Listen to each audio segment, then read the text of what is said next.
Hello, Twitch chat. Welcome back to the Season 14 playoffs. We have a real treat in store for you all. Another upper bracket semifinal, this time from the Piltover division.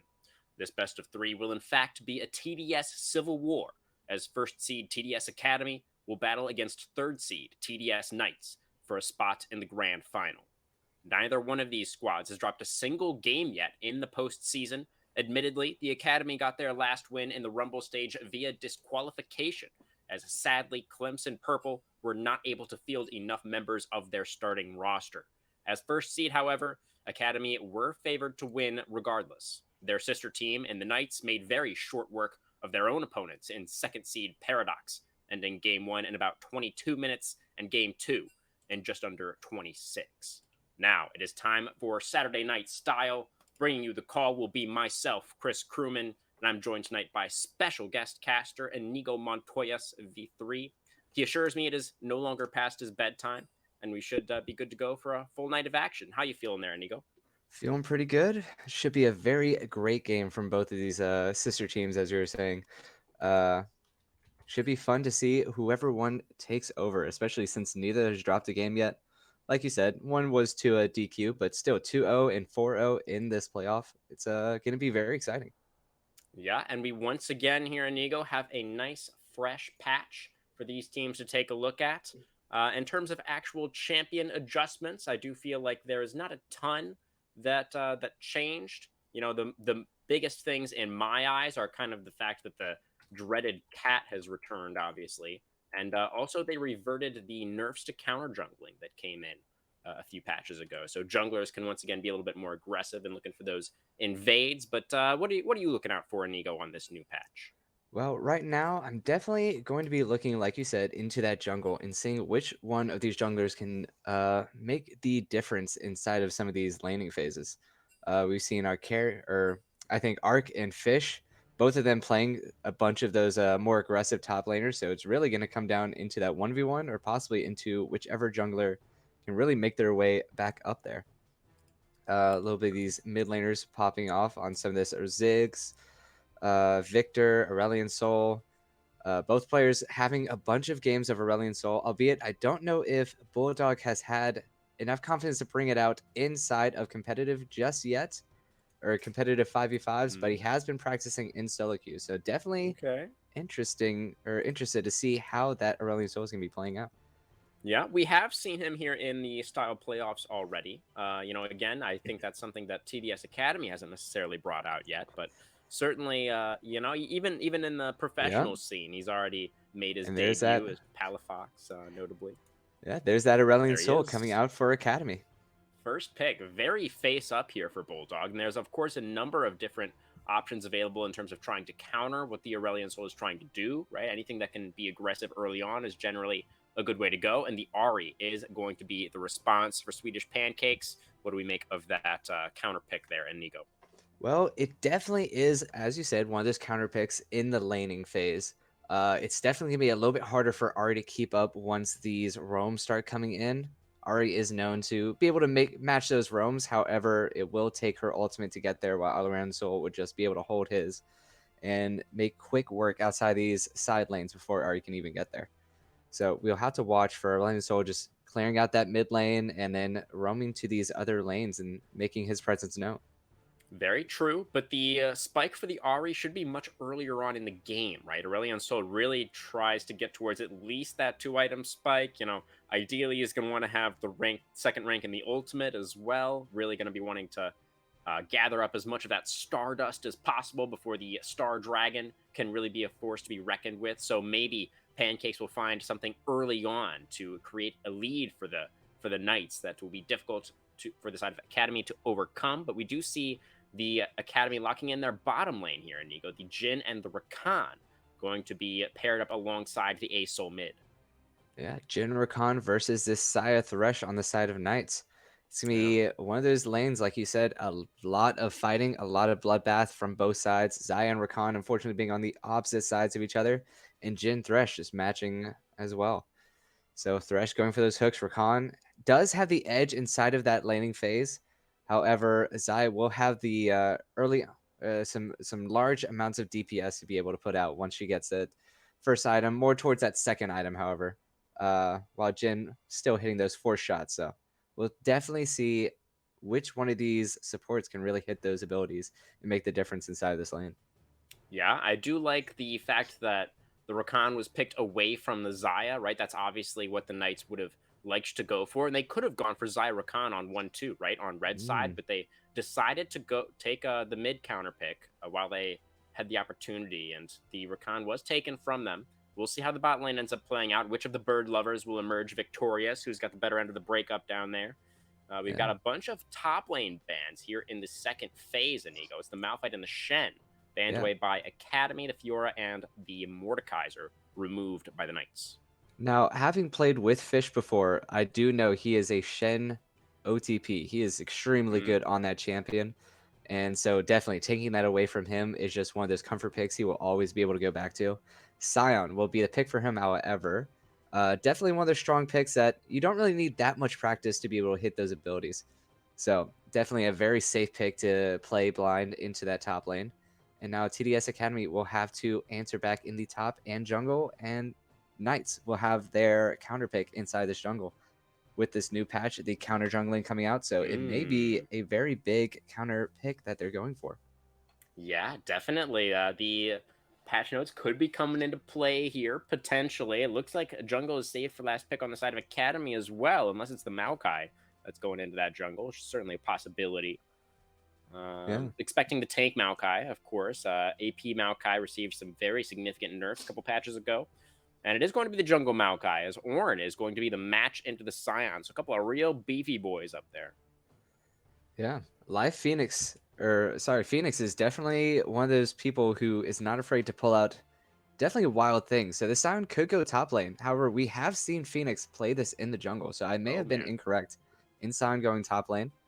Uh, I would Able to assume flex that it then. goes there into this Ornn, but definitely the switch. So Mm-hmm. Sion jungle ends up being the pick. Phoenix taking that champion for himself.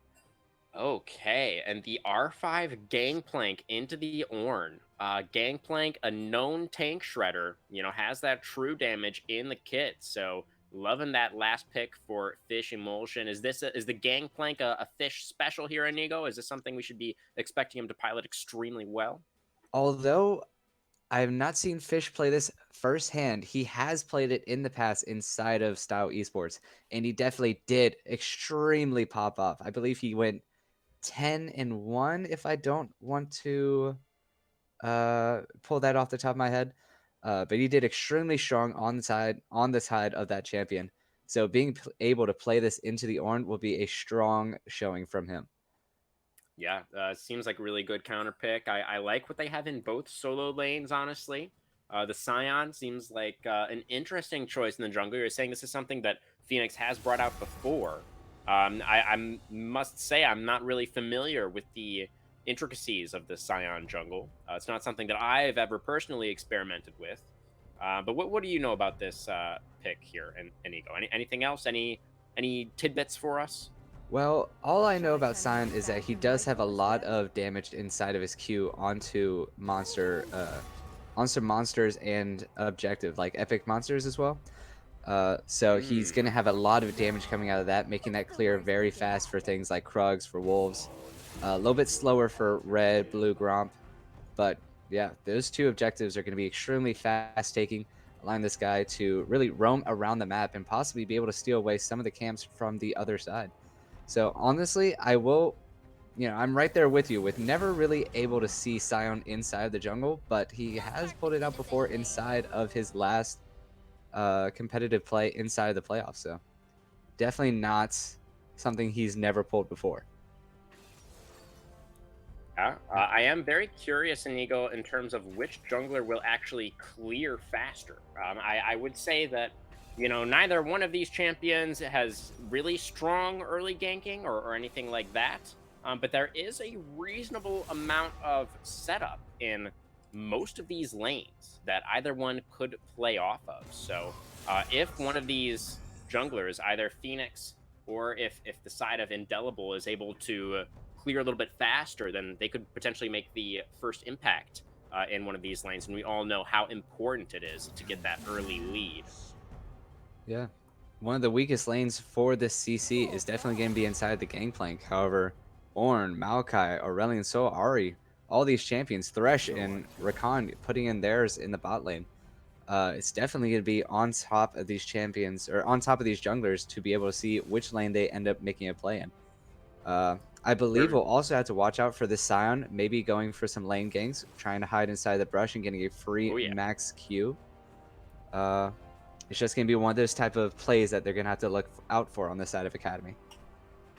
Yeah, where do you think you would expect the junglers to prioritize early on? Most Yeah, go ahead. Oh, sorry. Most likely, I believe Sion was probably going to be going for that bot lane. Jin definitely not having the mobility until he gets that Gale Force. Uh, while on the other side, Maokai, honestly, he kind of has his pick of the litter of which lane he wants to go to. He could try and go for this Ornn, making sure that he gets a few kills early on, making it a very easy lane for him to be able to play through. You could go for the mid lane, although Ari, until she hits 6, is a little bit weaker. But once she hits that 6, it's going to be very hard for Maokai to be able to do anything. And that bot lane. So probably sticking towards these side lanes, most likely going to try and get that Jin slash Aurelion Sol ahead. Yeah, most definitely. The mid laners, like you said, lacking a lot of that setup early on. Ari has the potential to land a charm, but Aurelion Sol is probably going to be playing pretty far back, and Sion doesn't exactly have amazing follow up early on into the game, so makes a lot of sense. We may be seeing some play towards side lanes, or maybe, honestly, just a little bit of a sleepier early game. I feel like that's something we haven't really considered yet, but there is very strong scaling on both sides of the rift right for this first game. So maybe it will be in a situation where neither team is really interested in any kind of early action. Yeah. We're just going to have to see if they end up playing for that Aurelion Sol and for that Ornn, or they just play for the Gangplank and the Zion on the other side. But until then, we just have to wait and see what these champions end up putting out. Which draft do you like better, Inigo? Before we go to break, do you think either team found any kind of meaningful advantage in the champion select phase? Although I do love the draft of Knights, I will have to put my money on top of Academy. This Aurelion Sol, this Maokai and Ornn, just being able to output so much CC and so much damage inside of it, I think it's going to be very hard for Knights to be able to play around that with some of these champions, aside from Ari. Jin just being able to free hit in the back, Aurelion Sol as well, and Rakan for those very excellent engages. I think it's going to be a hard game for Knights to be able to play around all that CC coming in. Well, it's going to be a fun one, guys. Lots of scaling on both sides, lots of team fight. Not really sure what to expect, I guess, in terms of this first game. There's only one way to find out. Neither one of these squads has really been tested thus far in the postseason, and that is about to change. Don't go anywhere, guys. We will be onto the Rift with our first game of the night in just a moment.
All right, everybody, welcome onto Summoner's Rift for Game 1 between the two TDS squads, the Dark Side squads, I believe.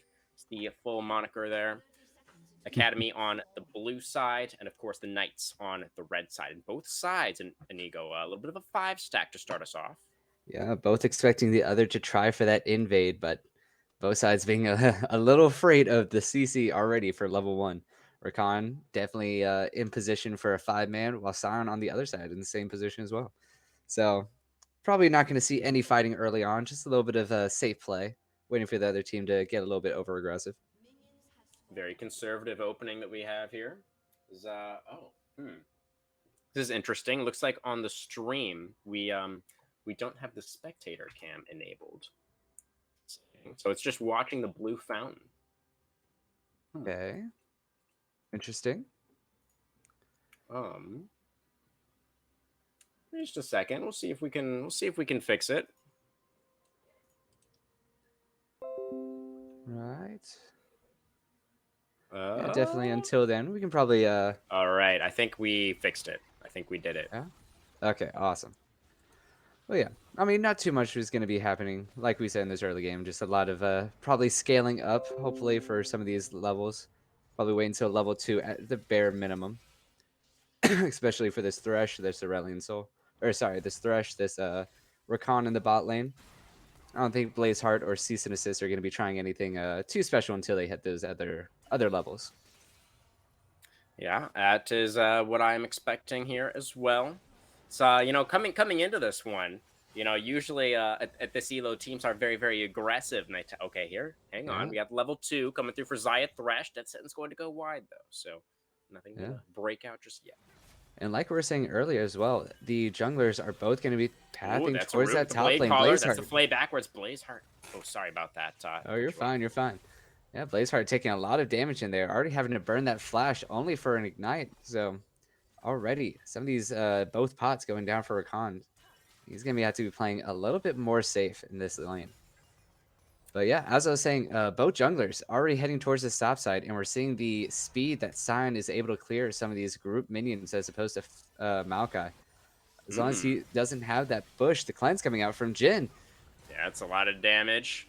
Exhaust coming out from Blazeheart, now to try and dissuade the all-in onto the Thresh, interestingly, instead of the Xayah, but still going to be enough to prevent anybody from going down. Not so dark, though, easily with the HP lead now in the bottom side. Yeah, Cease and Assist is still looking for another hook coming out, but not quite able to get it just yet. And now we see the Sion going in for this top lane. Unfortunately, Arc is not aware at all, trying to go for these trades, but there's no mana for the side of Fish, and looks like he's just going to be getting away for scot-free. That's a easy little searing charge away there for Arcario. Maokai has finished up the full clear now, so going to move into the top side river. Look to take away that Scuttle Crab. Is on a ward. So spotted out doing this. See if Phoenix is going to be able to make it down towards that bot side river to make it a crab trade. Yeah, there's definitely some position out from Cease and Assist, getting that hook in, but not quite taking it. And now the flay back, and it's going to be the first blood so much for damage. the side of Knights. There it is. Not so dark. We kind of saw that one coming with the way those trades had been going down, right? It was not so dark that had such a huge HP advantage. And Izumo and Blazeheart just kind of sticking around, trying to play out the lane from that deficit, not able to stay safe at doing so. They were out of summoners, and not so dark, able to flash in, get those last couple of autos, secure the first blood. Meanwhile, Phoenix was able to make it down to that bot side river with the help of the mid priority from Swedish to make it an even trade between the two junglers. Still dead even early on in the jungle CS.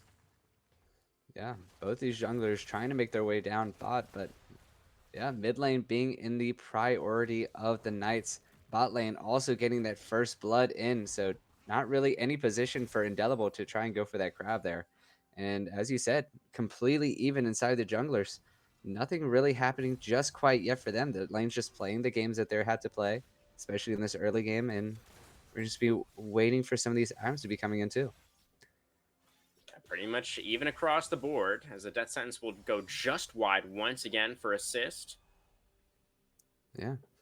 Blazeheart and Izumo now knowing the pressure that Not So Dark and Cease can really put out. So I don't expect them to be playing too aggressive right now.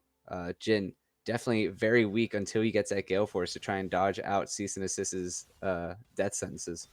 We have a massive And discrepancy in the AD itemization right now. You see the completed Noon Quiver ooh, for Dark versus just the Longsword Boots. Charm lands in mid lane. Swedish Pancakes with the level 6 has access to the Spirit Rush. Doesn't want to go for it under the turret, though. yeah, but definitely a good half health coming out from there. The next time he may not be so lucky. The Ignite also holding on from Swedish Fist as well. And so if he gets another charm like that, it may end up being a Bulldog death sentence that we're seeing. Scion, interestingly, still hasn't reset. Phoenix has just done 2 full clears of the jungle into another gank top lane into the Ornn. But it's not going to work, Inigo. Yeah. Arcario was in a very good position to just walk back towards his turret.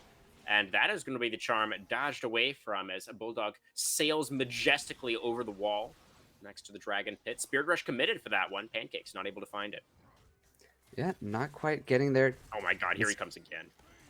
Yes, I'm going for round 2. The ghost coming out from Arc. That spell book being very helpful, but the Oh, flash coming out and catching him just at the end.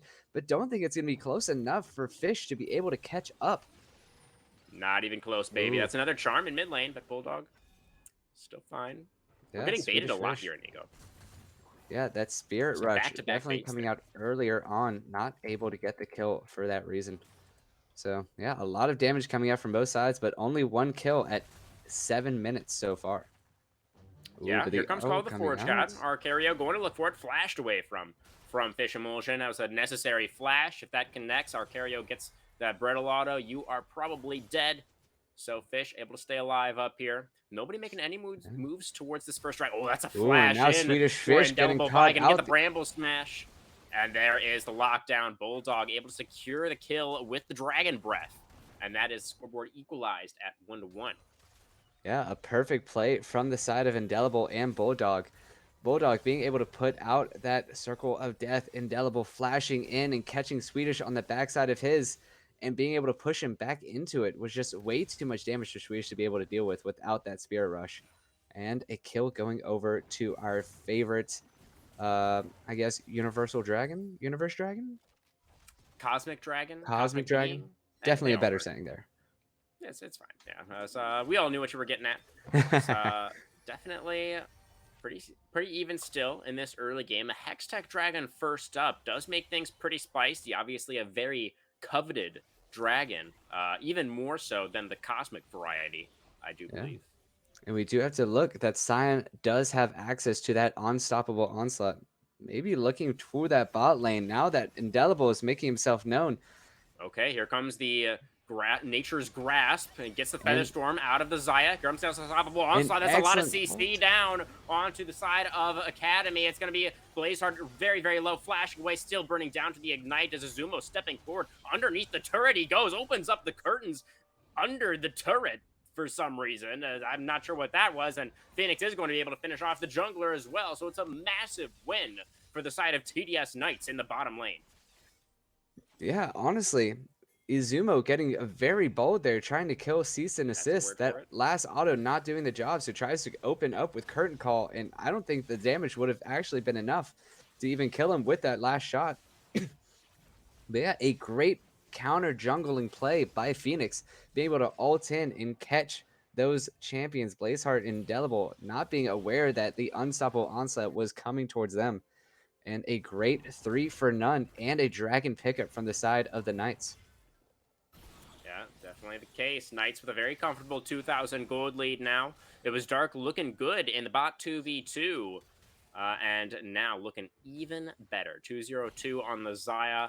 Has 2,300 gold in the bank. About to complete that first item. There's the Kraken Slayer, first mythic of the game for Dark on the Zaya.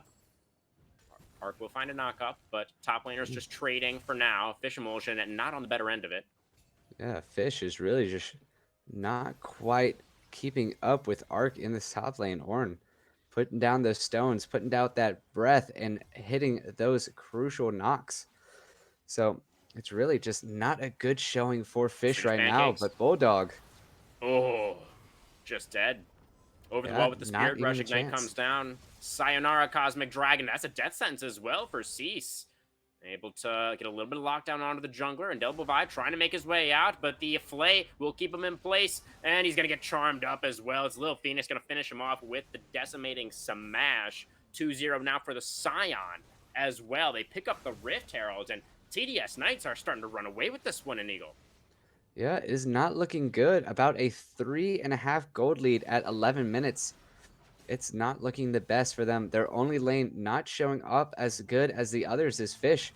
And that's honestly to be Oh, expected inside man. of this matchup. Oh, it's Fish in motion trying to make his way out of this one, but the knockup comes through. A couple more auto attacks will seal the deal. Can Ark find it? One more bunk from the hammer, and Ornn finds his victim. Now up into the top lane comes Phoenix. Nice Bella's Breath there from Ark to immune the knockup, and Phoenix will not be able to find any revenge just yet. Yeah, unfortunately, the only lane winning truly for the side of Academy is Arkeo, or Arc. And honestly, that is not the lane that you want to be winning as hard as it is. Maybe on this Aurelion Soul and this Jhin, maybe switching out, trying to get the gold on those champions instead. But it is not looking the brightest for them. And now some of these plates are going to be falling too. There's the first plate for Dark. Able to pick that one up. Individual gold difference between the two AD carries, about 1,400 at the moment in favor of Desire, of course.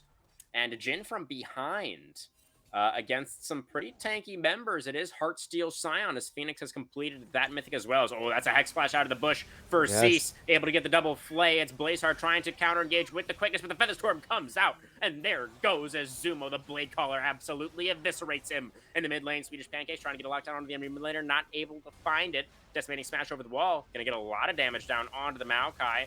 Continuing to move forward anyways with the W charm Ooh. onto a little chicken. The hero raptor saves the jungler for the side of TDS Academy, but this turret, I think, cannot run away, Inigo. That is going to take quite a beating in the mid lane as Yeah. Not So Dark is going to pick up another plate for himself in the bot side as well.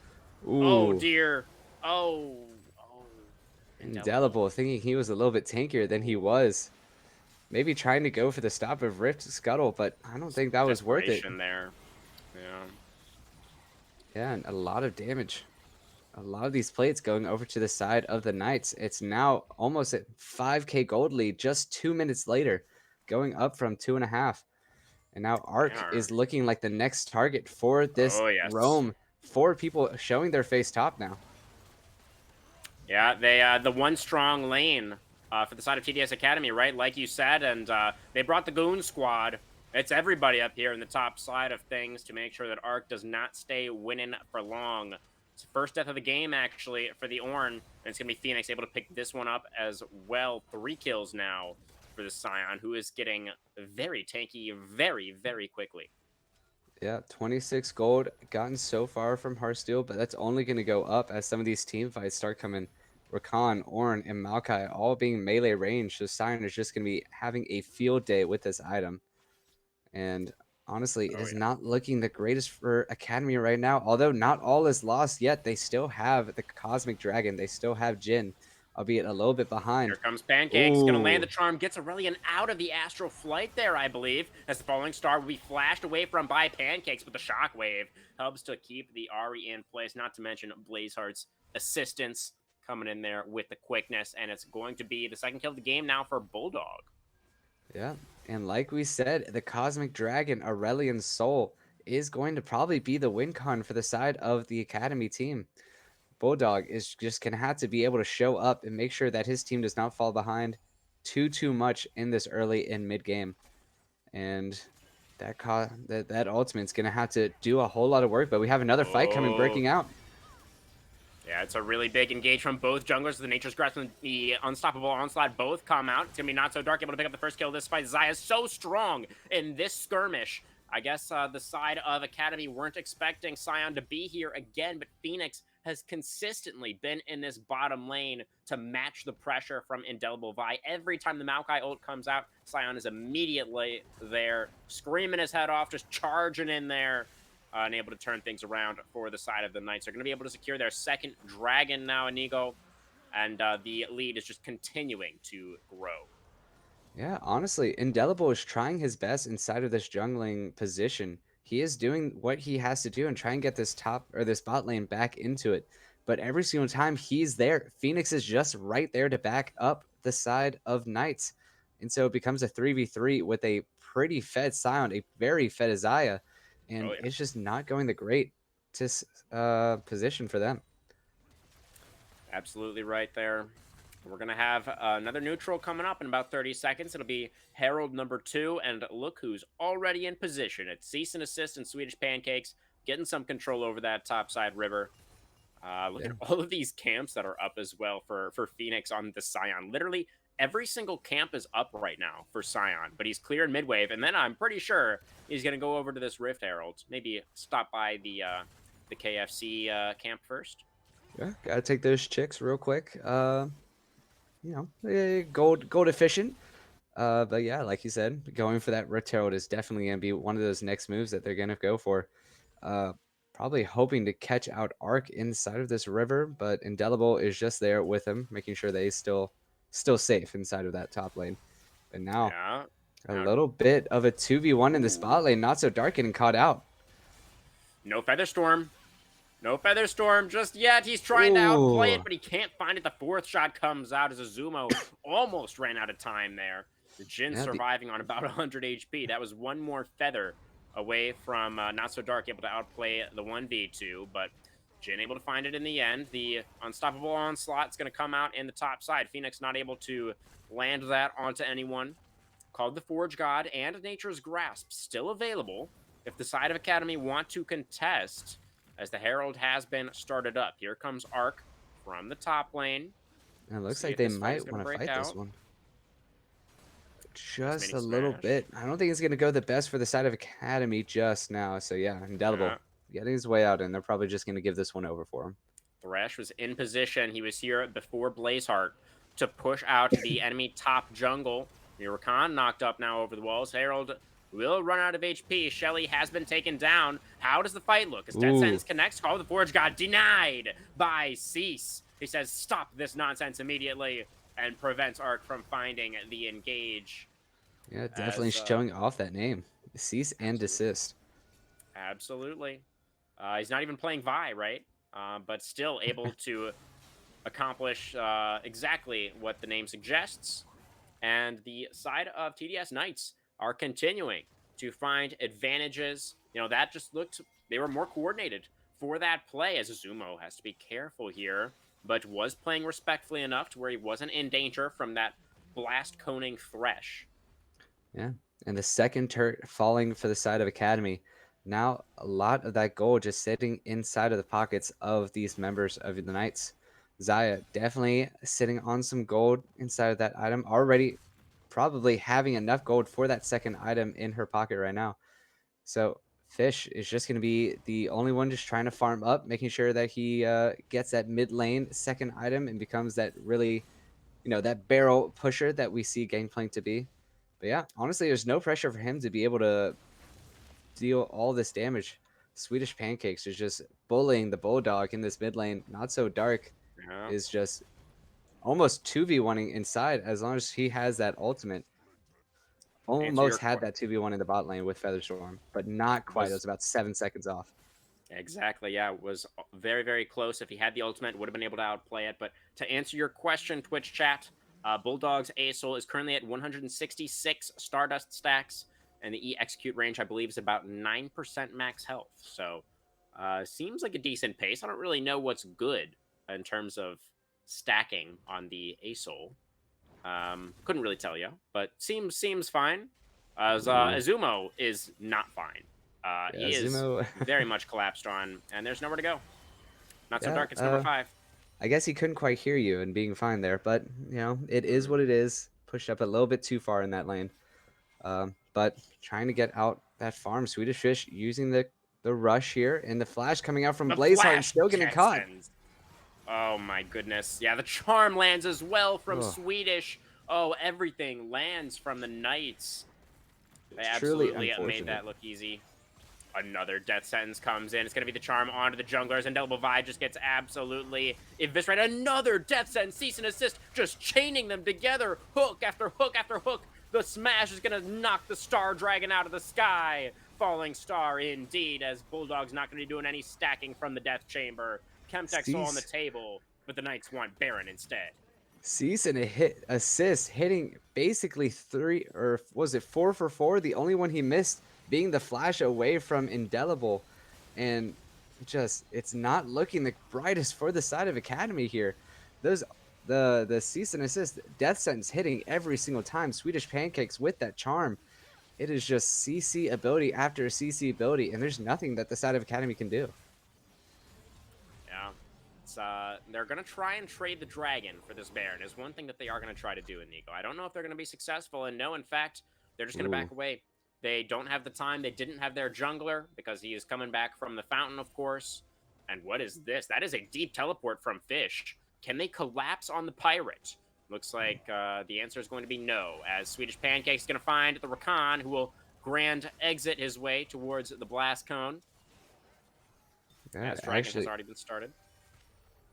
It looked like it was going to be a good objective switch for the side of Academy here, but not quite. Indelible ends up falling, and now the ultimate coming out from Bulldog, hitting out cease and assist, the hook hitting, but not quite fast enough. Fish Mosian is trying his best to be able to output that damage. The Spear Rush in the back, and now Uzumo going forwards and knocking out Not So Dark and Fish, but now he is going to be all alone in that back line.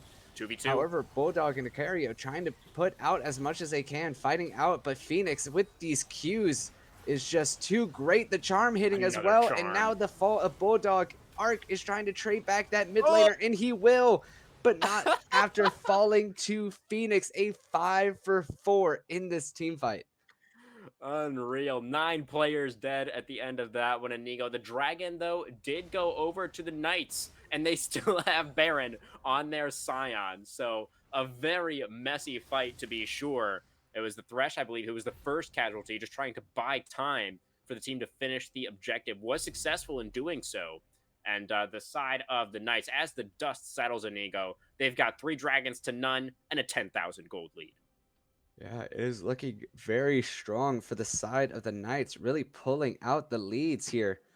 And honestly, it might be one of those games where it's like, okay. So let's see what we can do different inside of this early lane for the next game. It's just not looking the brightest. Although every comeback can always be made. Bulldog is definitely showing off inside of that inside of that team fight. And Uzumo too, getting 2 kills of his own. So the Jhin, not quite as out of it as he was before. 2 items in his name, and the gold in these ADCs almost evened up. That's going to be a deadly flourish onto the very tanky Scion, who's not going to care at all. As I don't think he has very much time left on this Baron buff. This is probably the last wave of it. And they're not really going to be able to accomplish too much more. Though they do have Fish in the bot side doing some very aggressive split pushing. Gangplank already on the inhibitor turret.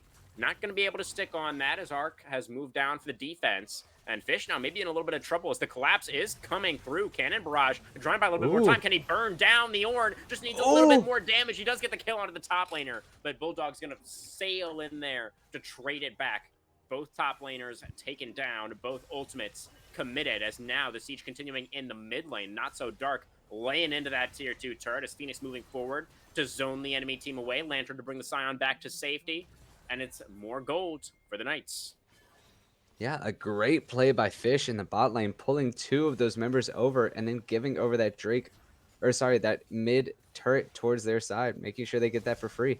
Another death sentence hitting for the side of a cease and assist, and now Blazeheart being caught out. Oh, that Lantern too. Oh, the Feather Storm. Oh, that was so nasty from Dark and Cease. The combo, Cease to get the Zion to the perfect position, perfectly positioned in the choke point there, and Not So Dark just lets them have it. 10-2 now on the Xayah. A couple more minutes on the next Baron. I wonder if the Knights will be able to end before then. Maybe not.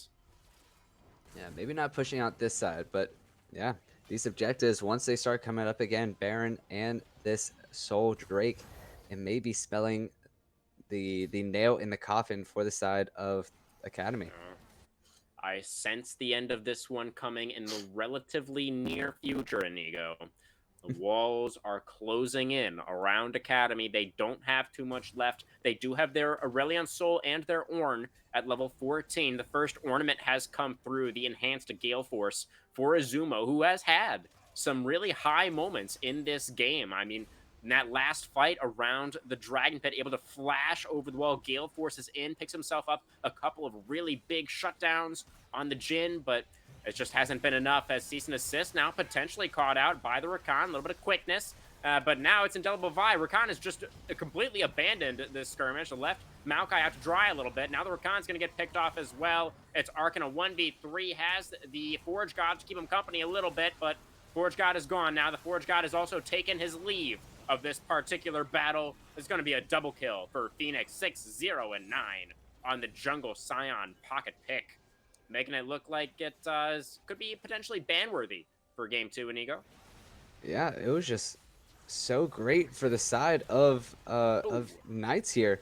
Being able to show off that sign. They probably thought it was going to be in that top lane, but little does he know, he is very comfortable in the side of the jungle with this champion. Ooh, and the That strong damage the coming out flash from for Fish, the and Prowler's auto. Oh my god. no Fish. chance. No chance indeed. Ooh, Cease and Assist missing one of his first death sentences in this game. You have to point out there, really flame the guy in this after game chat that happens. Very rare look there from the Thresh, from Cease's Thresh rather. There's another one that he actually missed. Very unusual. Maybe there is a chance for the side of Academy to come back in this one if Cease isn't landing these hooks anymore. But we're being a little bit facetious here.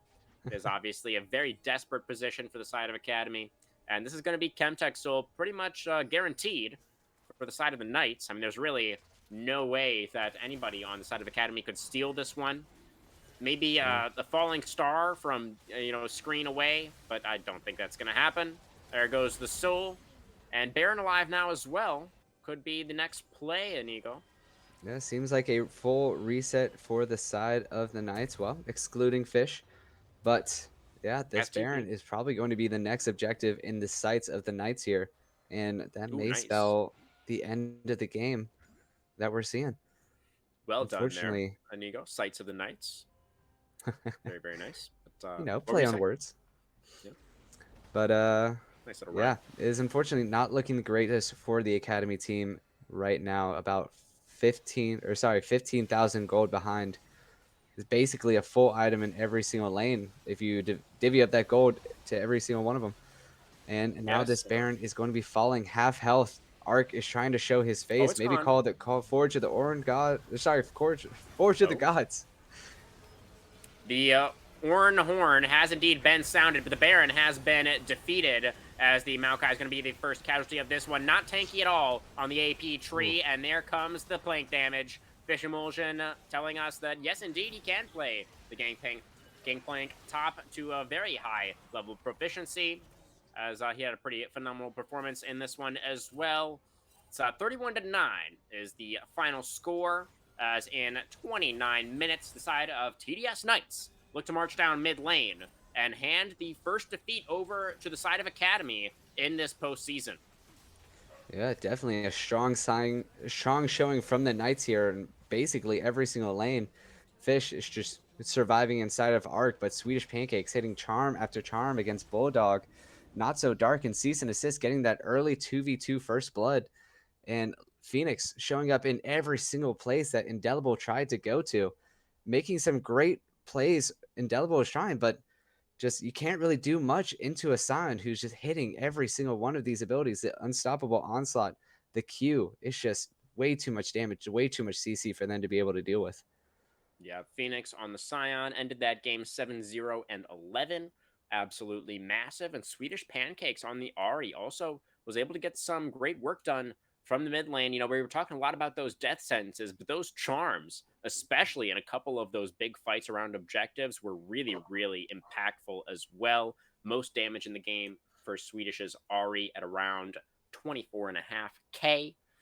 But yeah, definitely some strong performances across the board here for game number one, Inigo. Who would you look towards as a potential contender for player of the game? For player of the game, I definitely do have to give it to Cease and Assist.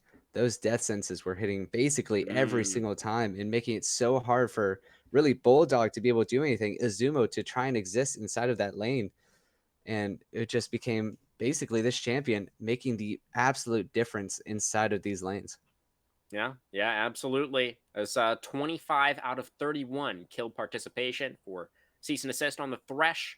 Absolutely incredible performance out of this guy, and was a big part in getting them that early lead, right? You were just mentioning the bot 2v2 kill at the very beginning of the game. That was, that was Dark and Cease able to get a huge lead for the squad from the bottom side of things. But it was close in the early minutes, and we felt like the drafts were relatively even. But it was the Knights that seemed more cohesive, more together as a team, and some really strong performances from them across the board as well. Phoenix's Pocket, Scion, Jungle, Dark, and Cease down there from the bottom side. Everybody playing really well. We're going to go to a short break, guys. We'll see if the side of Academy can fight back and show us their first seed capabilities right after this.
right, everyone, welcome back to Style. We are getting ready to get underway with our Game 2 Champion Select phase. The teams will be swapping sides for Game 2 as Academy has elected to move over to the red side, meaning TDS Knights will take up positions on the blue. Inigo, what other adaptations are you expecting out of this drafting phase from TDS Academy to put forward a little bit of a stronger showing in this second game? Well, from the side of TDS Knights, honestly, just playing the same game that you've played before. Uh, they're Yeah. just different champions that can do the same ideas that y'all played before. So even if they pick or they ban some of those that you played last game, the Thresh, the Scion, uh, you can just pull out a different one that does the same style of play. For the side of Academy, though, it definitely is going to be very hard to transition from the play that they've been doing. Not so dark.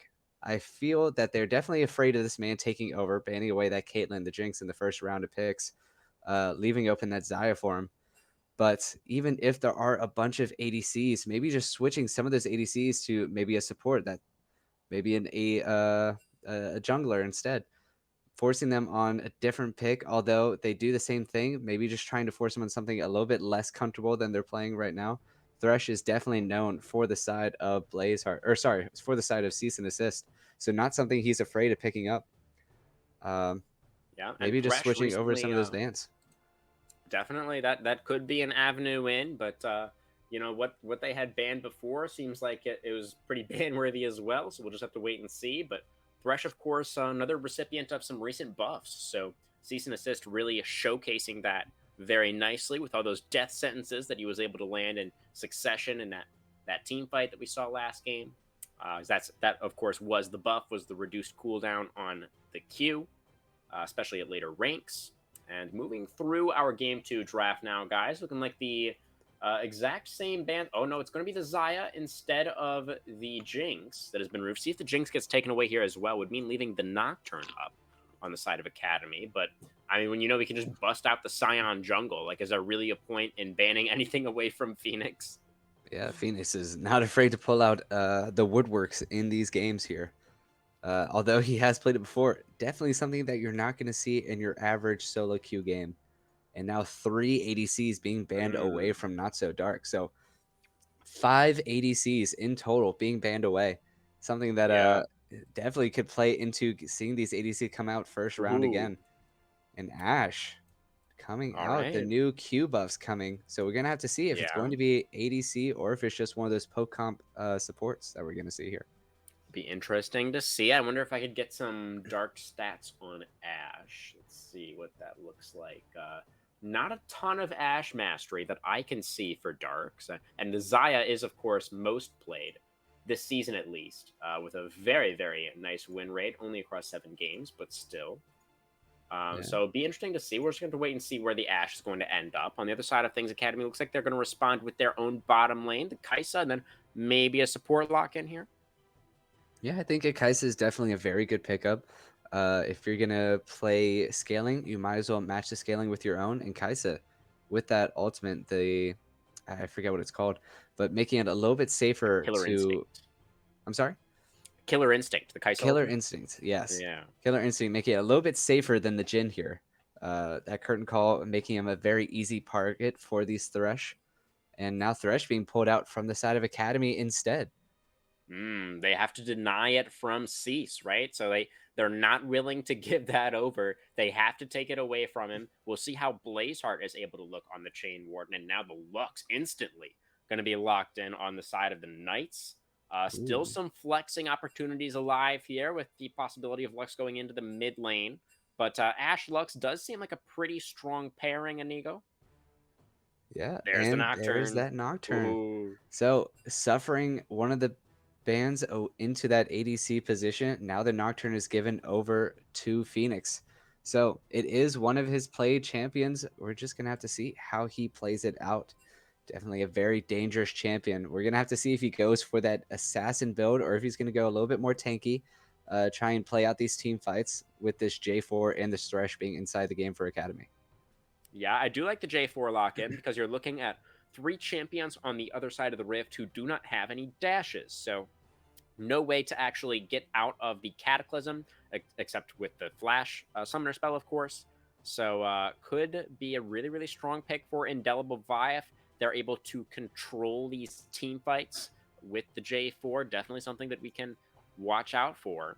And Mm. last game, remember, we had a lot of top lane bans here in this second phase, but the mid laner still yet to pick as well. So the ASO going to be banned away from Bulldog this time around. It wasn't able to get the win on the champ, but still looked pretty strong, relatively strong, I suppose, on the Star Dragon, Cosmic Dragon, sorry. And I think if you're Knights here, you also have to ban away the Ornn. With the Kaisa at J4, some of these fights Mm. going on a lot longer, being able to stall out until that late game, Ornn could be a very drastic killer inside of some of these team fights. And they opt for the Fiora instead, so that side lane pushing ability is not going to be there for Arc inside of this game. Very upset Arc is looking like he's going to be. So we're just going to have to see if he can play out this game with a different champion. He did a very good job into that gangplank play with the Ornn. So he does Yeah. have the skill behind him. We're just going to have to see which champion he ends up picking out. Looking like he's actually going to get the counter pick here. Is the Victor. Yes, indeed. R5 going to be saved for Arc in that top side. The Victor going to be the choice for Bulldog in the mid lane. Relatively safe blind. Now it is time to see. It's time for Knights to reveal to us what the full composition is going to look like. Where is Lux going? Is Ashe playing support or AD? Time to find out. Yeah, I expect the Ashe to play support. Lux maybe going in that mid lane. And Interesting. again, probably another flex. So Ah, something, honestly, it's very unsure of where these champions are going to be going. It's going to be showing out inside of the draft that comes from the actual LoL client. Malphite, the strong rock, coming in top lane for Fish. I knew he would pick it. mm. Very happy about it, honestly. You saw this one coming, did you, Inigo? Well, no, but honestly, I am. Malphite's a very strong champion. Unfortunately, it's not going to be the best inside of Victor, inside of J4. But once Malphite uses that or that rock solid ultimate, it's gonna be hard for Kaisa to Oh, play this game. But as I say, that Silas is the counter pick into Malphite, into a lot of these our Malphite ultimate. our Malphite, our Ashe, our Crystal Arrow, and even the Nocturne, even the Dark is being stolen away from the side of Knights. So all of these ultimates are extremely strong for Silas to steal and can possibly be absolute game changers depending on which one he takes for the team fight. Yeah, it's going to be really huge. Lots of great ults to steal, as you're just saying. The Silas top, not something that we see really all too often, but I think it makes so much sense here. It's such a smart R5 counter pick for Arc. But now we just have to see how he's able to pilot it. Should be some good front line between the Silas and the J4 for Victor and for Kaisa to get out the damage. Decent amount of setup for the Kaisa as well, for her to really potentially have access to that backline. Lots of great targets on the side of the Knights, right? Lots of squishy carries in that backline to potentially burst out. And speaking of the Knights, you know, the Nocturne is sticking out a little bit to me here, Inigo. He doesn't really have any dive buddies. I mean, yes, you can get the Mega Inferno Bomb and the Final Spark kind of over the top to kind of help out with maybe a little bit more damage when the Nocturne does go for that backline dive, but it feels a little bit out of place to me in this context, Inigo. Yeah, I have to agree with you there. He does have the dive buddy of Malphite, but outside of that, being all alone inside that backline, what I assume is probably going to be happening inside of that team fight orientation is Nocturne ult, making it a little bit harder for Academy to play as a 5-stack, and these ultimates coming out from the Knights. The Crystal Arrow, the Lux ultimate, uh, the Ziggs bomb, just absolutely dumpstering these champions before they're actually able to play the game and be able to see what's happening. And by the time the lights are turned back on, a few of those members are already missing from Academy. But on the other side, Academy can do pretty much the same thing. Steal some of these ultimates away, make it extremely hard for the Knights to be able to play, and then Nocturne is stuck all by himself. So it might be one of those games of if the Dark comes out first or if they already get engaged in after it's there.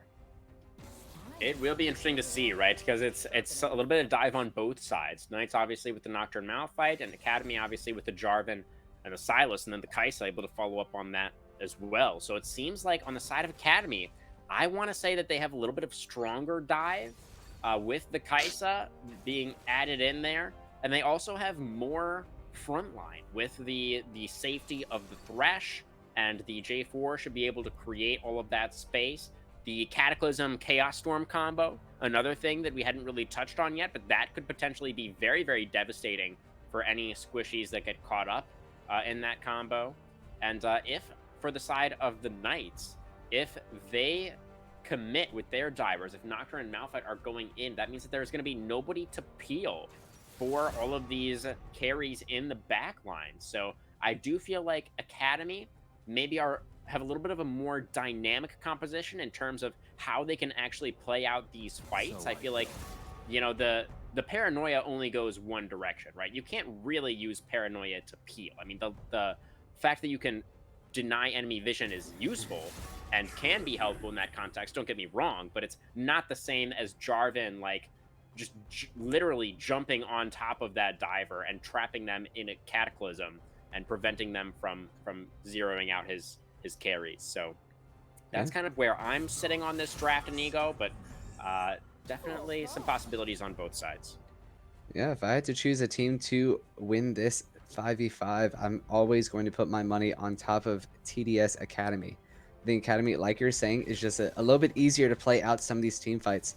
J4, Thresh being able to push forward a little bit, try and get those catches.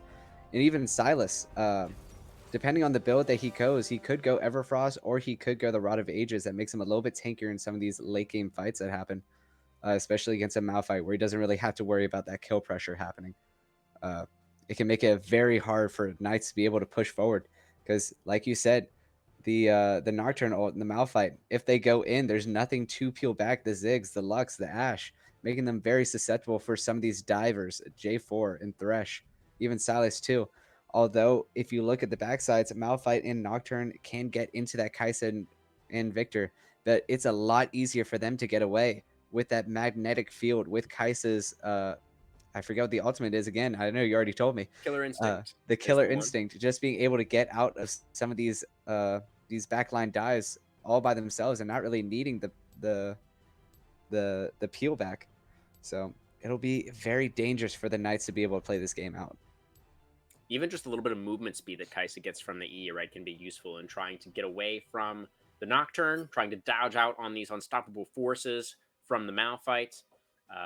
By the way, shout out Risen Esports. Welcome everybody who's joining us from over there. Thank you very much for the raid.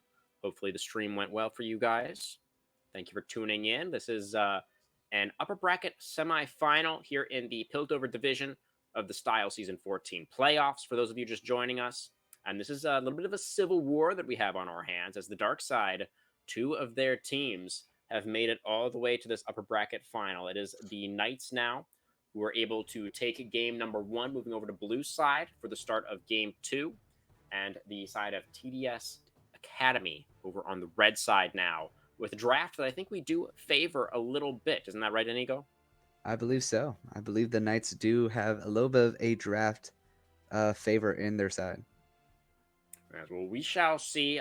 The Knights obviously have momentum coming into this game. They were able to pick up the win in the previous one. It was Dark and Cease, especially popping off from the bottom side. They once again gave Dark pick priority as the Ashe on B1 for Not So Dark. See if he's able to lead the team to victory once again.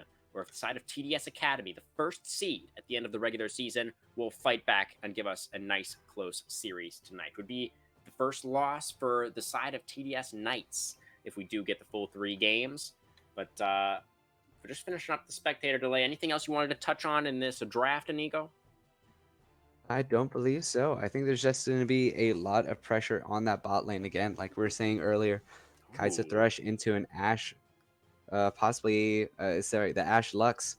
So a lot of kill pressure coming over from Academy. But Knights, if they do get the catch, they do get some of those binds coming in, it's going to be very dangerous for Academy to play.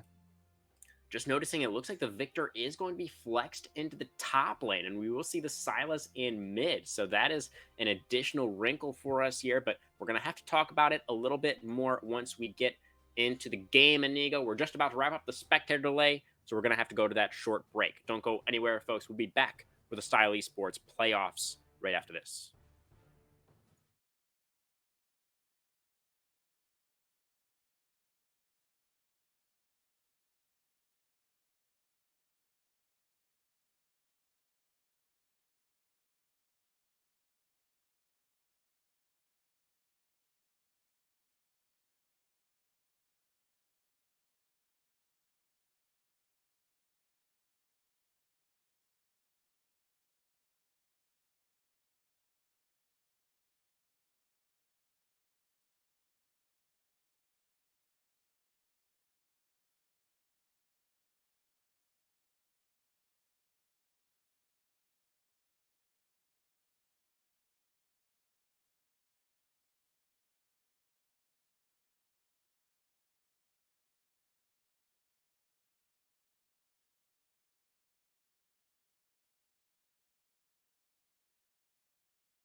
All right, Style fans, back onto the Rift we go for game two. Teams swapping sides, and Blazeheart looking for it. Gets the flash very early out of Dark. A fantastic start for TDS Academy here in the second game. Yeah, already not so dark in a game that's going, or in a lane that's going to be very fearful. Blazeheart on this thresh, and no mobility out from the side of the Knights. Now down a flash as well. So yeah, not the best start for them already inside of this first minute. Red side Thresh, 2 games in a row, piloted by a different summoner this time around. To see what Blazeheart is going to be able to get done with the pick. Was paired, of course, alongside the Zaya in game number 1. So a little bit of a different look. I feel like, Zaya Thresh is also a lane where I would be like, wow, I don't expect this lane to be very strong early. And then it was really strong early. So maybe Thresh Kaisa can also surprise us. Yeah, and we're going to have to look as well. The side of Academy is going to go for an early cheese, knowing that Not So Dark is not going to have that flash. So we're going to have to see how this level 1 goes once they get back to lane, already pathing a little bit safer, but they don't know where they're going to get the gank from. They don't even know that there's a game coming. They're just going to walk into this lane completely unsuspecting, not realizing that Indelible Vi started on the top side of the map. And here's the death sentence. And now the Connects onto hook the onto flashless Ash. Ash. Dark is really in trouble here. Going to burn down very, very low to the Ignite. The last auto from Azumo doesn't quite come in to get the plasma stacks, but Dark is playing this early laning phase from so far behind now. Both summoners and 50% HP for the Ash. Yeah, thankfully he does have biscuits, so that's definitely going to help with some of this mana and this health that's falling down. Oh. And already, ooh, Swedish Fish having to pull Huge. out that flash early now. Indelible showing his face out in that lane, and so flashes out, 2 flashes out for the side of Academy, or sorry, for the side of the Knights. Not looking the greatest start from them. Yeah, definitely the case. Oh dear, my scoreboard is backwards. Let me try and fix that. But yes, Inigo is still 0-0 on the scoreboard, but this game already feels much different than game 1. Yeah, we have to look. Phoenix is going for an invade. He does not know Indelible is actually pathing towards that side too, and they're about to meet inside of this lane, but Phoenix knows it. Indelible getting caught out just a little bit. Oh, he's flashing away. Ooh. Indelible just barely able to stay alive. As Phoenix Nocturne has that capability, right, with the fear. Actually, a surprisingly strong early duelist as a light binding landing onto Blazeheart, who also has to flash away. So that's a couple summoners now gained back by the side of the Knights. As Fish, just going to take a laser. The Victor has indeed been flexed into the top lane. A first strike for Arc, so should be able to at least proc that first strike against the Malphite very, very easily. Should be able to get a lot of gold generation up here. Yeah, as we're seeing, just a lot of these fights already going out and a lot of summoners being burned. But yeah, we said earlier that Cease and Assist, if he hits one of those binds, it can be a disaster for the side of Academy. And yeah, we saw one of those binds hitting. Blazeheart having a flash early out, now being pushed underneath this turret. So he's going to have to play safe. But Phoenix, ooh, just a little bit of damage coming out there. Not too much. No summoners this time being burned. Yeah, nothing this time. So Blazeheart looking to threaten a little bit down here. Yeah, both sides. Okay, the jungler's meeting once again, but Indelible Vi has the smite. Jarvan secures the crab. Securing that crab for his team and for his XP. Definitely one of those bigger things. Phoenix giving over that blue buff to Swedish Pancakes in the mid lane. You know, a great blue buff to have for Swedish Pancakes, especially since he was sitting at 0 mana.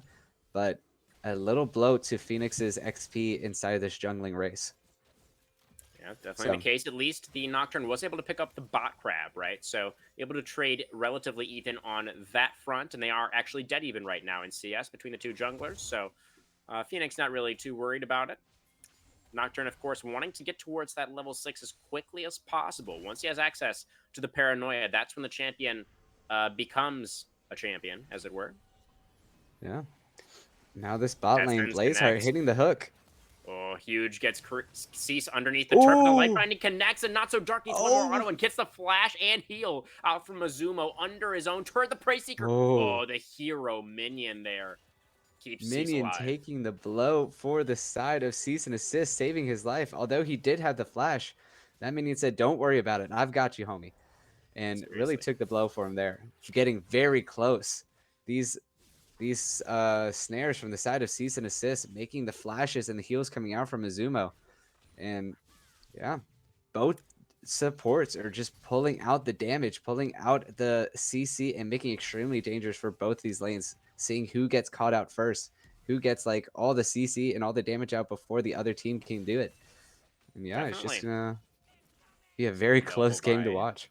well, very nice from the Ziggs, showing respect, knowing that didn't have any vision in the sides. So just looking to play very, very far back here, not looking to give Indelible Vise Jarvan any opportunity for another gank, since he knows that the Ziggs without Flash at the moment, so wouldn't be able to get away from the Jarvan in a situation like that.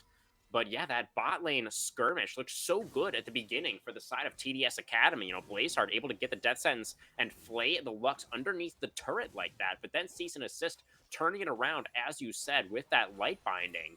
And in Dark with the amazing follow-up prevented Izumo from being able to follow up himself on Blazeheart's play. And now Nocturne making his way down here, still level 4. Phoenix is Nocturne, so not going to be looking for any paranoia plays yet.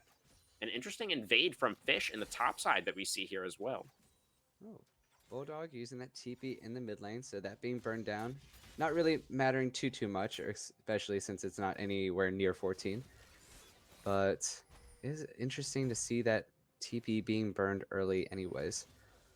Yeah. So unfortunately, I don't think there's going to be too much action from these junglers until 6 is hit, with those ultimates coming out, the paranoia and the cataclysm being massive game changers inside of these ganks. Well, But especially the paranoia, right? I mean, Jarvan is well known for being absolutely. able to make things happen early on into the game. Went for that one look in the mid lane, I believe it was. It was the level 2 gank into the mid lane that got the flash off of Swedish Pancakes, but wasn't able to follow up on that gank in time successfully. And Ziggs has the flash back off cooldown now, so does Dark. And the side of Knights, after what looked like a very scary first couple of minutes, have weathered the storm and are now in a very comfortable position in this laning phase as the Crystal Arrow comes out and the damage is too much. The CC is too much. And Dark is once again going to pick up the first blood. Yeah, I believe something that I forgot to take into account is this crystal arrow being made with the final spark. Final spark not being reached just yet, but the crystal arrow making it extremely hard for them to be able to play these games safe. Lux being able to hit basically most of her abilities through minions. Ashe as well. That W just putting out so much damage and so much range that it's just nearly impossible for them to survive outside of the minions, and not getting hit and burned down slowly and whittled down until that crystal arrow and that final spark can hit. So it's going to be extremely dangerous for them to play now that that first blood is gone into the side of Not So Dark. Yeah, I mean, I'm not sure how Dark got that little bit of an experience lead. As actually the only bot laner out of the 4 who's managed to get towards that level 6 mark. Not even his own support is at that level 6, still at level 5 for Cease and Assist's Lux. So, Dark, you know, recognizing the fact that he has that experience lead and immediately capitalizing on it, as we do see Indelible up towards this Herald, but gonna get jumped on by Phoenix. Oh, and Ooh. fails the flash. Phoenix is going to say, thank you very much for the 300 gold. Thank you for leashing me the Rift Herald, but the Soul Lanes collapsing now for TDS Academy. Can they take out the enemy jungler? No. Phoenix will be able to flash away from that collapse that was coming through. The Nocturne will stay alive. The Jarvan will not. Yeah, a great play by Phoenix, being able to catch that one out. No E, no Q, and now no flash from the side of Indelible. Unfortunate not being able to catch himself, but now the in from the Knights here. Oh, the final spark. Cease and Assist just turns it right back around on him once again. Dark and Cease down here have just been running this matchup ever since the word go. And these death sentences, they're landing for Blazeheart, but it just doesn't seem to matter. They're not having the same impact that Cease was able to find with them in the previous game. Yeah, unfortunately, the Lux apparently seems to be the counter here. Blazeheart hitting those death sentences. Izumo trying to follow up, but the Crystal Arrow, the final spark, being way too much damage and way too much CC for them to be able to counteract. Even Indelible trying to make his way down with Bulldog, but not quite Oh, enough. And now Fish is just one finding his shot. own success in this top Oh, lane. that flash. I don't think that flash was it, Ark. You're not. There's no way out. There's no way out. Fish is going to find first kill of the game on the Monolith, shard of the Monolith, rather. And the jungler, with no top laner alive for the enemy team, will be able to very comfortably now secure that Rift. Herald also happens to be fully aware that Jarvan is on that bottom side of the map, so knows that there is no possibility of any kind of contest. Very easy neutral secure there for Phoenix. Another arrow comes out onto a lonely Kai'Sa Oh who doesn't have the gosh. support in the lane right now.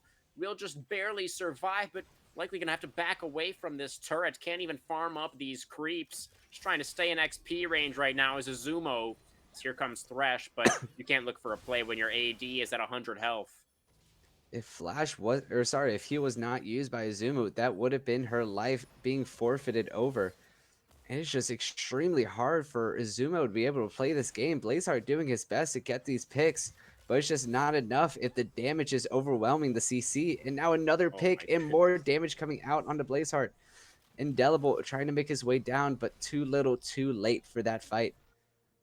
That's so brutal. I mean, we just saw the bases for the bottom lane of TDS Academy were desynced, right? It was Azumo by themselves underneath that tier 1 turret, almost fully taken Oh, out after Thresh had gone for a reset, and now Azumo forced it back as the Swedish Pancakes now. Flashmate trying to stay alive, but Cataclysm comes through. It's going to be a lot of damage down onto the Ziggs, but the fear keeps him alive for a little bit longer. The stolen Inferno Bomb will get the kill for Bulldog, but Jarvan immediately traded back. It's a 1-for-1 in the mid lane. yeah, definitely a great play from Phoenix trying to answer back for Swedish Fish, and being caught inside the Cataclysm to help out his mid laner is definitely what you want to see. The trade back from Bulldog to make sure that it's not all for naught. So definitely a good play from both sides there. But it seems like it may have been a little bit more of a victory for the side of the Knights, getting that ultimate. Ooh, Ooh, sorry, another pick coming out from the bot lane, but toss him not out. as of consequence for Academy to be Yeah. able to play that off. I mean, they nerfed. I think it was the cooldown on the R that they nerfed, right? Oh, fish emulsion. Oh. So we didn't love the Victor flex into the top lane Inigo, but I don't think this is what we were expecting. Is Malphite Honestly, actually winning the 1v1? That was not on my bingo card. sadly, it was for me. Knowing that matchup, it becomes extremely hard for anyone of any squishy stature to play against Malphite, even if they are AP. Silas being able to heal up against that matchup just makes it so easy for him to play into it. So the flex made sense in theory, but definitely does not play off in play and really the counters. So honestly, don't know how that switch up went, but I do actually want to point out that Not So Dark is picking up that mandate. So he's not going to go for that ADC Ooh, build that we were thinking that Ash was going to play out inside the ADC role, but more of a very correct. support for cease and assist to be able to take care of these champions in the bot lane. So this build specifically was the target of the nerfs on this patch, right? It was the lower damage on the W, and I think a longer cooldown for the ultimate, and perhaps lower damage on that crystal arrow as well. So the utility of the Ash is what was targeted, but that is what Dark is going to be indexing into with the build for this particular game. Does mean that they're potentially a little bit light on physical damage. Phoenix is really going to be the only source of it on this Nocturne, which can be dangerous, especially into Thresh and Ooh. Jarvan, who can get tanky as the flash for the binding connects Oh onto my. both, and the final spark is obviously a guarantee there as well. Phoenix going to sail in with the paranoia, easy as you like, as cease and assist. Smurfing with the Thresh last game, looking to make it back-to-back POGs for the TDS Knight support. If Phoenix is the only AD damage, no one told Not So Dark's Ash absolutely putting out so much damage inside of these fights. And it may be up to Cease and Assist to finish them off, but Not So Dark is really putting in the work. He may have seen a buff, or sorry, a nerf on top of this build, but he did not care. It was just way too strong inside that 2v2. I mean, Now, when little you're this assist far make. ahead, then it doesn't, I guess, especially matter what build you're going for. It's going to look pretty good regardless. Assuming that they can hang on to this lead, as Yeah, it's a couple of turrets taken out now. We actually just saw it was the first brick in mid lane that Swedish was able to pick up with the little bomb as they stole an unstoppable force Ooh, straight onto Cease and Assist. They're going to get the big shutdown onto the Lux. It's Jarvan that picks it up as Phoenix, very nice, flashes immediately, instantly out of that Cataclysm. I think maybe even denied the damage of that one as well. But now, no flash left for the Nocturne. Will get chased down as Arc making his way down into that mid lane as well. But when we look at the side lanes, it was the side of TDS Academy with a successful collapse towards mid, able to get a couple of kills, but both turrets in the sides uh, were sacrificed in exchange, Inigo. honestly, I do think it was probably a worthwhile trade for the Knights, or Oh, sorry, for Academy to take this out. Not so dark, also being caught a little bit, but not quite enough to die. that's really low. Ooh, Oh, that second hook almost connecting. Would have been the end of the Ash. yeah, and Double J4 is Vi still gonna looking stick for it. around. Yeah, here comes Cease, though. Oh, the crystal arrow is perfect. Is it enough to save him? Oh, the shield from the Lux keeps Not So Dark alive, and Ooh, now Azumo trying to get underneath the turret will find the last auto attack, has a lantern, but it's not to safety. It's only to the death chamber as Phoenix coming in with the paranoia, and it's going to be a couple of more kills. A 3-for-1 in the bot lane as TDS Academy thought they had something, but it was really just more kills for their opponents. yeah, definitely a fight that looked promising, but not quite enough damage coming out from Indelible and Izumo inside of that dive. Not so dark living with basically 1 HP and them just having to dive all the way, taking about 5 turret shots and ending Izumo's life inside of that fight. Oh, But now Swedish Pancakes is Pancake. about to be a pancake right now. Will Ooh. expend the flash, though, and will avoid being pancaked for now. Yeah, I think for the win con for the Knights, or sorry, for Academy here, they have to keep stealing that unstoppable that unstoppable force from Fish here. Bulldog has to be the playmaker inside of these fights. Oh, And dear. ooh, now Blazeheart. Nowhere to go. Ooh, Well, he has a wolf pit, I guess. He could flash into that. That's somewhere he could go, as he has a yeah, blast cone also. And the Thresh will survive. So will Bulldog, who, with a very nice reaction time, is able to flash out of that unstoppable force from Fish, who was roaming very menacingly down there on the Malphite. yeah. He said, "You stole mine. Now it's time to see mine instead." So Oh, it's really another trying to turret, push though. it out. Brutal. And Look at yeah, that gold lead already. yeah, about what is that 7,000 right now at 18 minutes. Yeah. Just a lot of gold over, and now some of these side objectives as well. Rift Herald falling as well, the second one. So not going to be as meaningful as the first, but definitely something you don't want to be Okay. giving That's going to be a over. crystal arrow. Indelible Vi got the Ooh, red buff. Will he be able to make it out with his life? It looks like he will. Final spark just a bit wide right. Cease and assist. Not able to find the jungler. But the Rift Herald will certainly go over Inigo. And we thought that TDS Knights had gotten a lot of turrets before. Well, Shelly's going to see if she can help them out with that. yeah, definitely a lot of these objectives coming over to the side of the Knights here. Academy, they have to play the game that they are drafting for these 5v5 fights. Let Indelible, let Bodog be able to be your front line. He does have that Rotted Aegis at 6 stacks right now. And let Arc and Azumo be the back line. Unfortunately, some of these fights are just 3v3s, 2v2s, 1v3s. Definitely not the fights that they are looking for, and it's not looking great. The one fight they had underneath their belt, Bulldog stole the unstoppable force, and they were able to get 2 shutdown golds from Not So Dark and Phoenix. So they just had to keep playing that game. Yeah. It And was Cease and assist in Phoenix, I believe, in that fight that you're flanking on. I yes, could be yes. wrong. But yeah, it was Cease and assist actually that had quite the large shutdown on this Lux that was collected at that time. Yeah. I We believe have it was 150 from Cease and Assist and 350 from Phoenix here. And now Crystal TP Arrow coming is out. going to sail towards Narnia. Ooh, So, the dragon is going to be spawning in 20 seconds. This is going to be Infernal Soul Point, Inigo, for the Knights if they can lock it down. And Academy clearly want to try and put a stop to this. ooh. Unstoppable Force has been stolen once again by Bulldog. Yeah. And like we said, we're going to see whose unstoppable force is used better here. See if we can see that paranoia and unstoppable force come out from the side of the Knights. Ooh, It looks like he might be arrow searching, might be summons. hunting. Ooh, but not seeing Arrow's going to anything be just yet. Some additional pressure in the mid lane going to come through from the Knights. Bulldog Yeah. waiting over the wall, looking to see if he can get an angle onto these carries if they're going to be pushing towards the mid lane to try and get a charge. But I think the priority is the Drake. This is making a lot of sense to me from the side of Knights. Oh, the Mega Inferno Ooh. Bomb almost taking out the jungler. Leandri's burn might even be enough. No Indelible with some shielding will be all right. But this is going to mean the Dragon going over Knights. They played very calmly and they are able to secure that objective. So very much in control of this second game now, looking to make it a 2-0 on the night. Yeah. Fish not afraid of just pushing forward into that blind vision, and Bulldog not able to get the catch that he was looking for inside that Straight fight. onto the Baron? Indelible It's going a a team little one bit too Baron, low. Inigo. Yeah, It's the 21 20-minute minute Baron. Baron. They don't quite have a lot of DPS, but they're going for it They anyways. don't.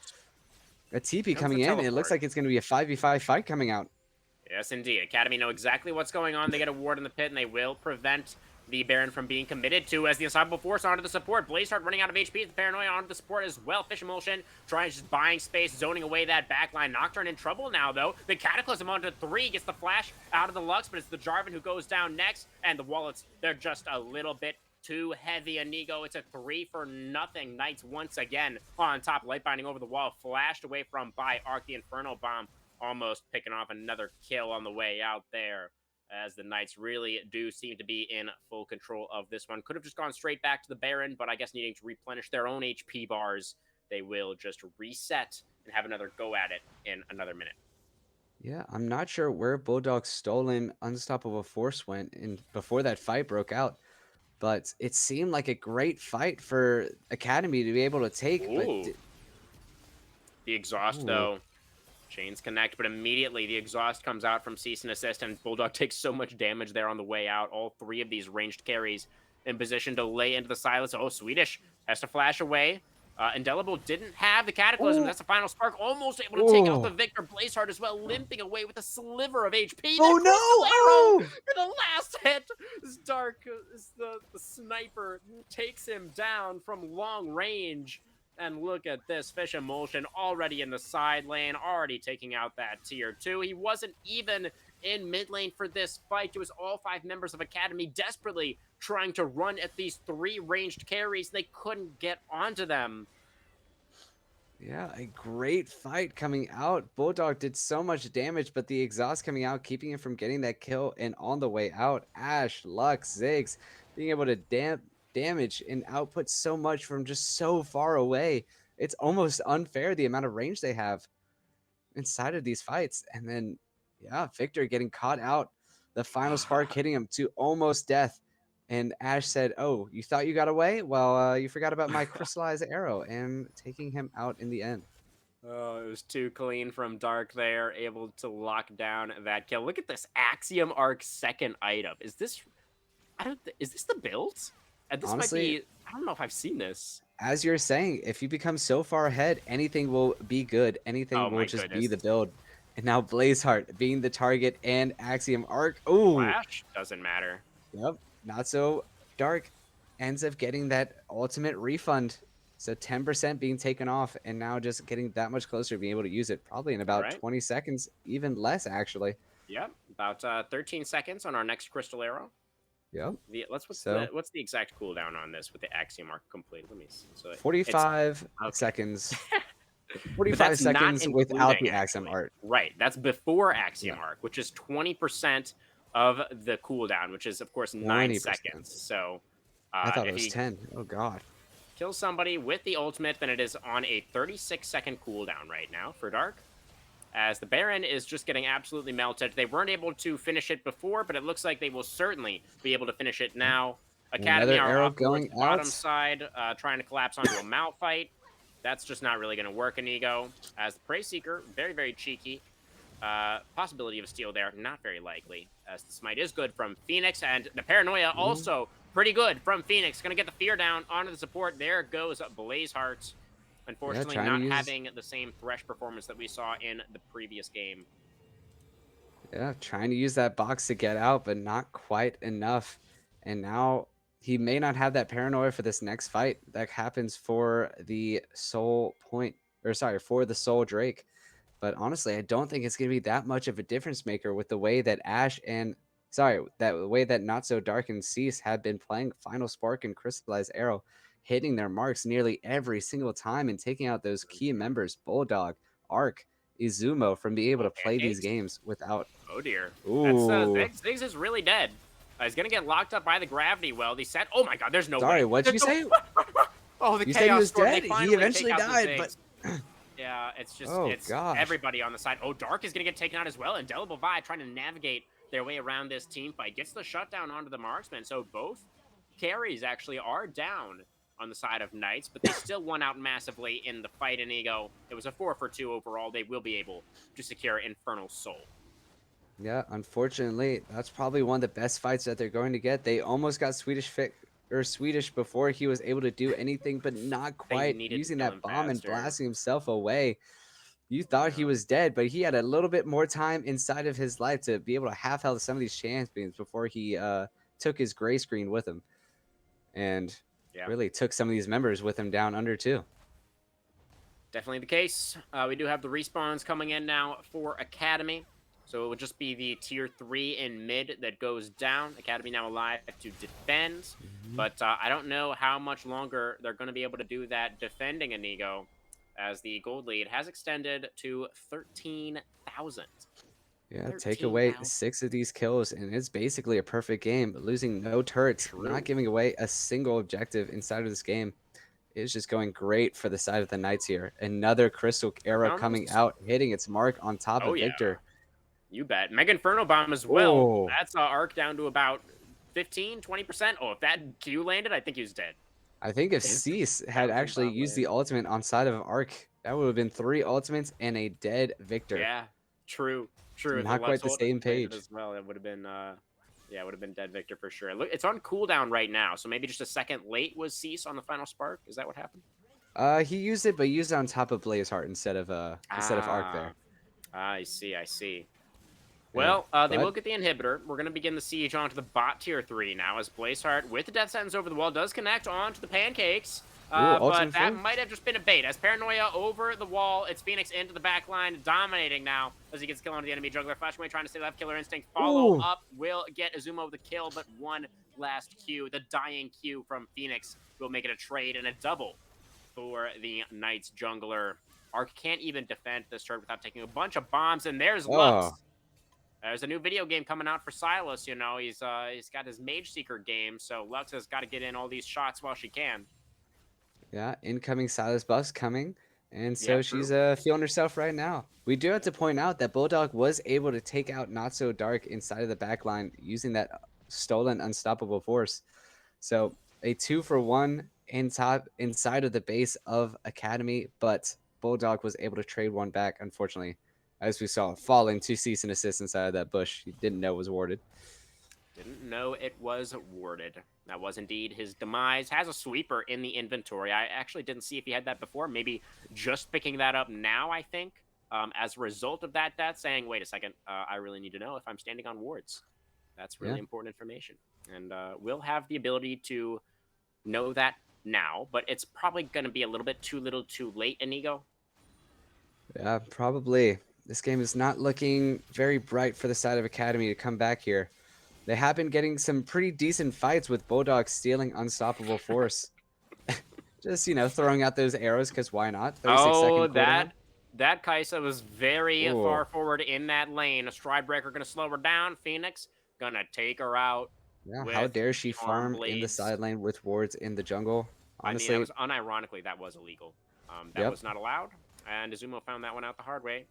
It's Phoenix, I mean, level 15 on this Nocturne. Doesn't have the last range upgrade on the ultimate yet, but as he's got plenty of range on it already, as you can see. Yeah, about to hit that next, well, not quite, about a fourth or half of the way there to that next level. Not quite in time, but he should be able to get it before this game ends.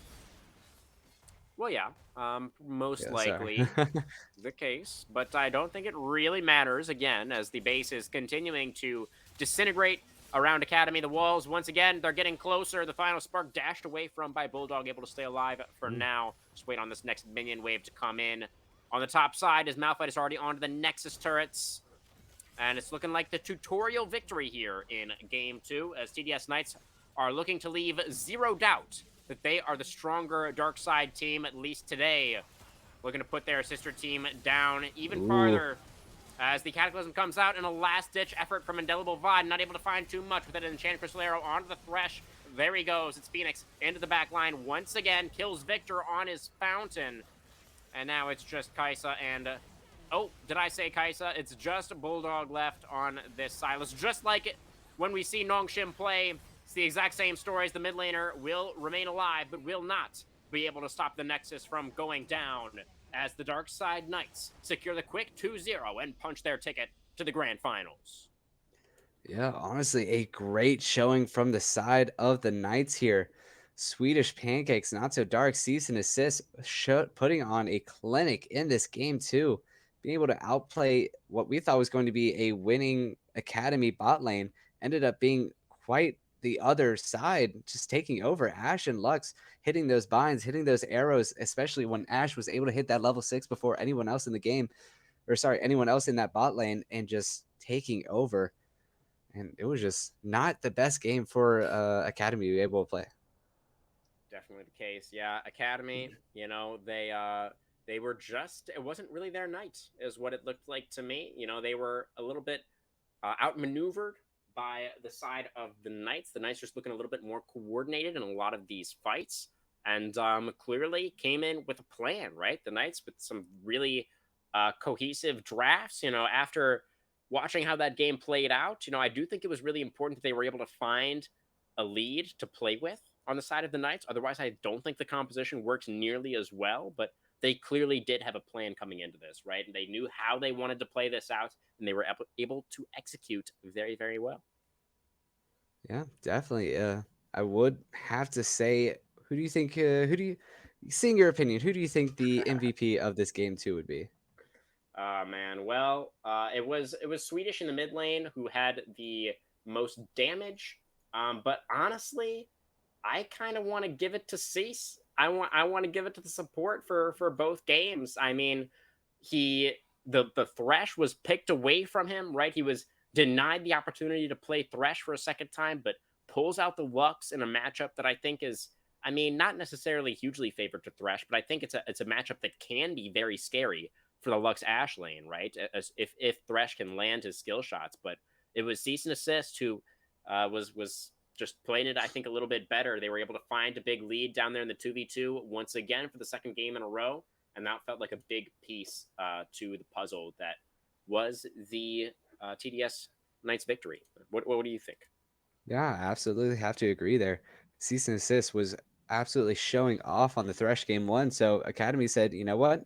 If we're not going to ban it, we're just going to take it for ourselves. Unfortunately, he had the counters to his own game, playing that Lux basically near perfect, and only one death on his side, a 20 KDA, absolutely padding the stats on that champion.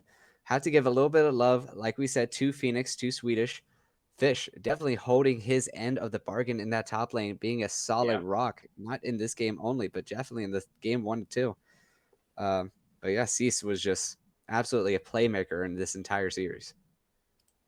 Yeah, Yeah. definitely the case. So with this loss, TDS Academy will be sent down into the lower bracket. They're going to be going up against We Strike First, who are the ninth seeded team. So TDS Academy again going to be very heavily favored this time actually in that matchup, but they're going to have a couple more best of threes now to play before they get this possible rematch against the Knights in the grand finals. The Knights are going to have a couple of weeks to wait until they see who their opponent is going to be. And really, well deserved. They've been just steamrolling the composition so far throughout this entire postseason.